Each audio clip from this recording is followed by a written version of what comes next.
Hello Internet, it's Trusty Phil Brown here again with another movie recommendation for this week. This week I'm taking a look at Anchorman 2, the long-awaited sequel to Will Ferrell and Adam McKay's Anchorman.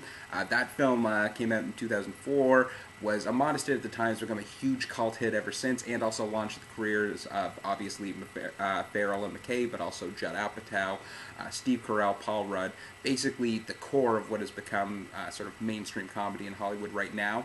So as the sequel arrives after months of publicity from Will Ferrell doing in-character appearances, it's considered kind of a big deal as opposed to a surprise, and that's sort of in a way to its detriment. The good news is that it is very, very, very funny.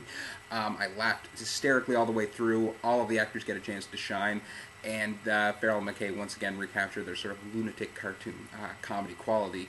The problems are twofold. Number one, it's hard to find a point of comparison for Ferrell and McKay because I do think they're unique, but I think the closest one would be the Zucker brothers, particularly their early movies like Airplane, Top Secret, Naked Gun. That's obviously a different genre. Will Ferrell and Adam McKay don't do parody, but they do have that same sort of joke factory mentality where you just throw everything at the screen. If a joke bombs, it doesn't really matter that much because in a few seconds the next one's going to arrive. That's a problem here, both in terms of inconsistency and also because the movie is 2 hours long. It sort of sags in the middle, not because any particular jokes fail, but just because it's sort of exhausting after a while to keep laughing at that. Also, there is an attempt to add a little bit of satire to this, both in terms of having Ron Burgundy and his crew create sort of tabloid news journalism and sort of a bit of a racial satire involving a love story with Will Ferrell's character and his African-American boss. While I appreciate the idea of adding some sort of clever comedy, it does sort of fit awkwardly with what is ultimately a stupid, silly joke factory. However, all these complaints are very minor.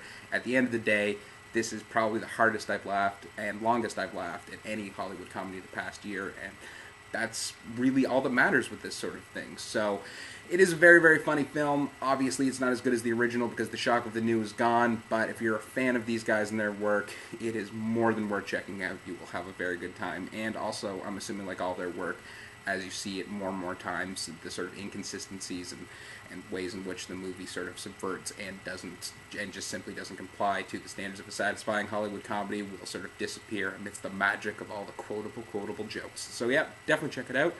This has been Phil Brown, who is unfortunately not really kind of a big deal, reporting for RealTimeEarns.com. Thank you.